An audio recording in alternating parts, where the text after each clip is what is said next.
This is NDTV, and you're watching Classics.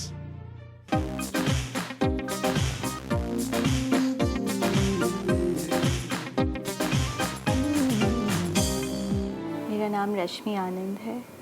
मैं 40 सालों की हूँ। मेरे 2 बच्चे हैं, 14 साल की बेटी है और 10 साल का बेटा।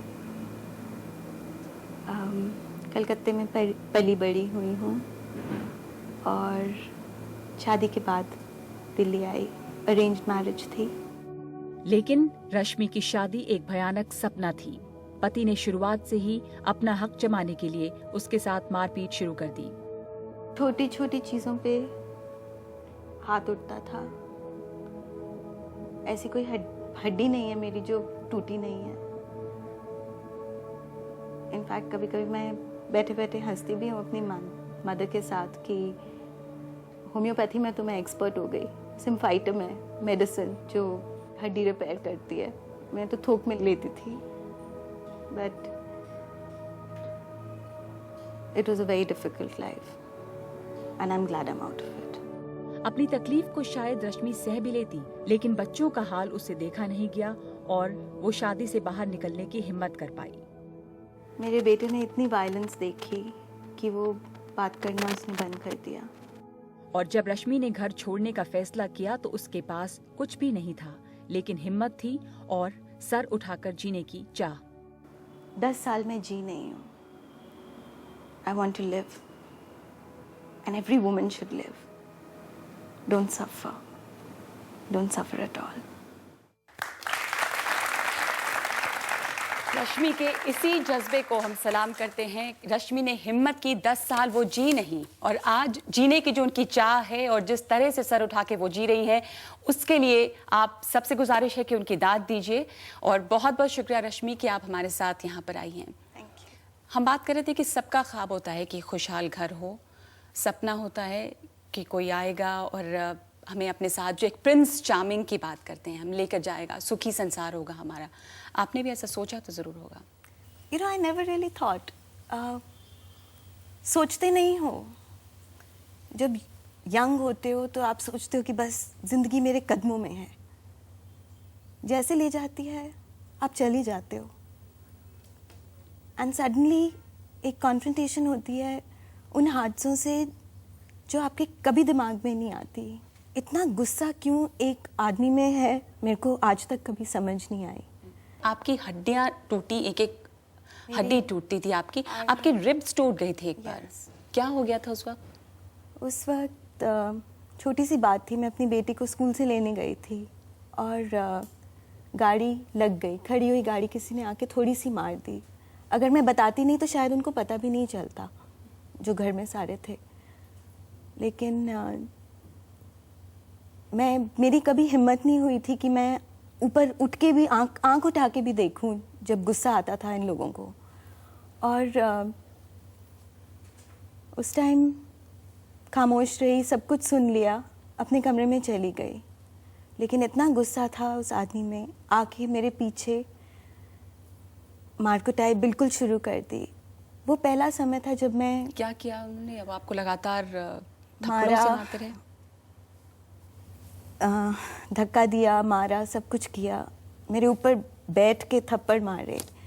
मेरी पूरा चेहरा एक तरफ से काला नीला हो गया, लिप्स टूट गए, लिप्स फट गए और हड्डी टूटी। जो बाजुओं की हड्डी होती है वो तो अक्सर टूटती थी, लेकिन रिब्स।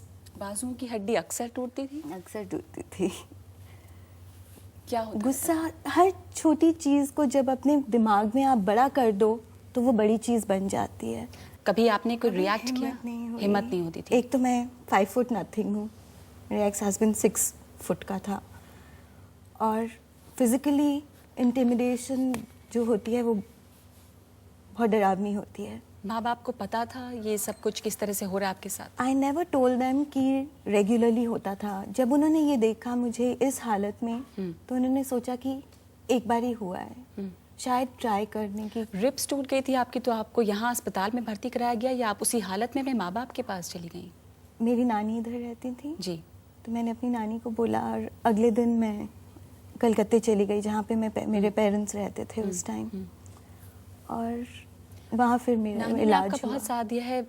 उस सिचुएशन में जब माँ बाप को आपने बताया, उनकी तरफ से कुछ सपोर्ट मिला था आपको? सपोर्ट मिला था, लेकिन क्योंकि मैंने ये नहीं बताया कि रेगुलरली ये बात होती थी, फिर माय एक्स हस्बैंड केम और रो धो के कि मैं कभी नहीं करूँगा वो।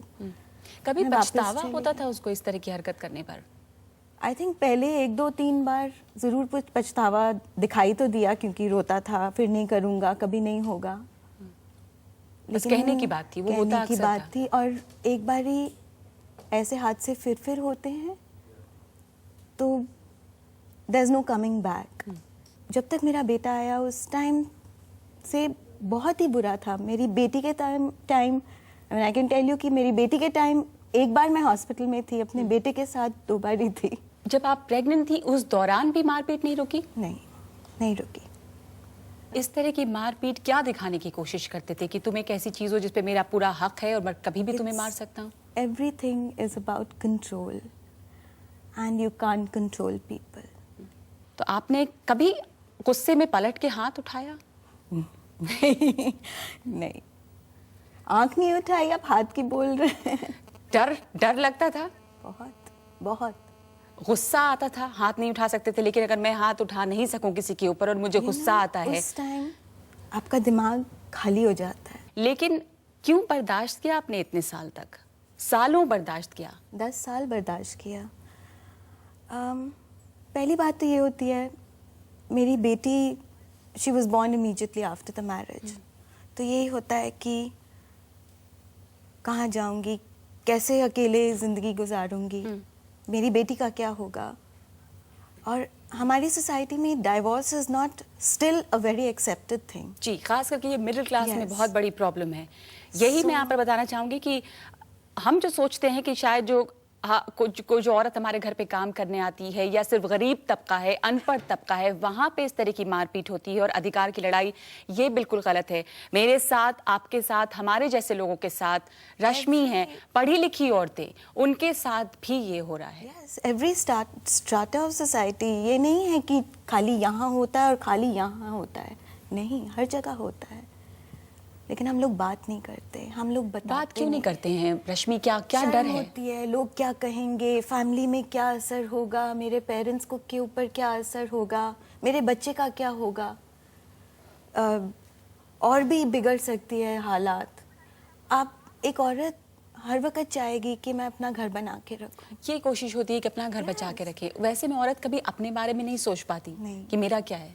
नहीं, और हम भूल जाते हैं, और वही चीज़ हमको याद रखनी चाहिए, क्योंकि अगर हम खुश नहीं हैं, हम अपने बच्चों को कभी खुश नहीं कर सकते।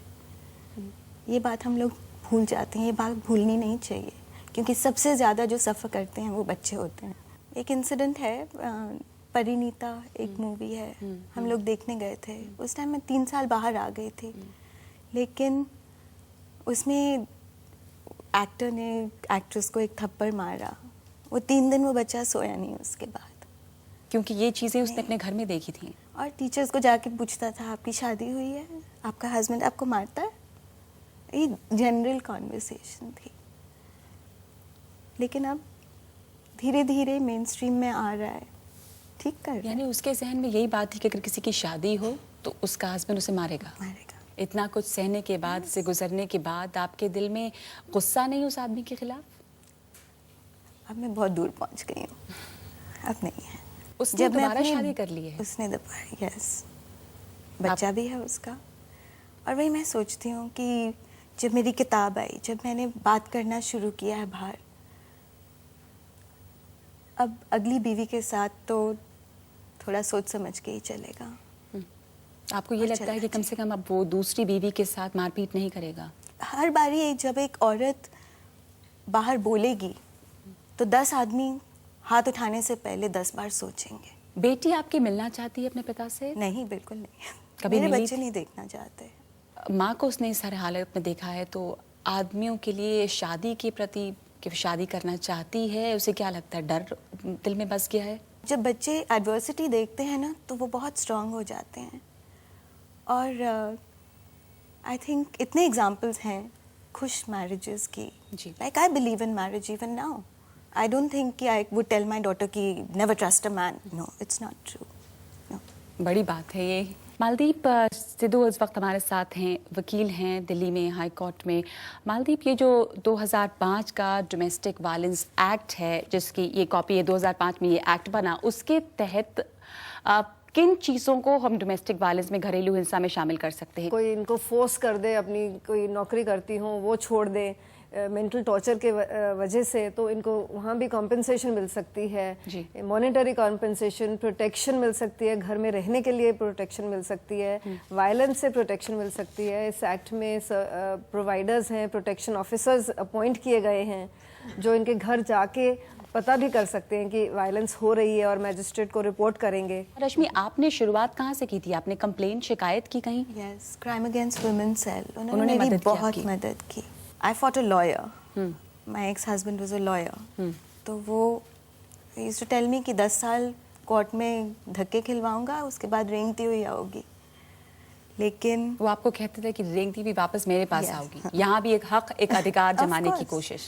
Good आप for उस me. वक्त आप कुछ कोई नौकरी भी नहीं करती थी, फाइनेंशियल प्रॉब्लम्स भी होंगी. Yes, I was a freelancer, advertising में थी. जी.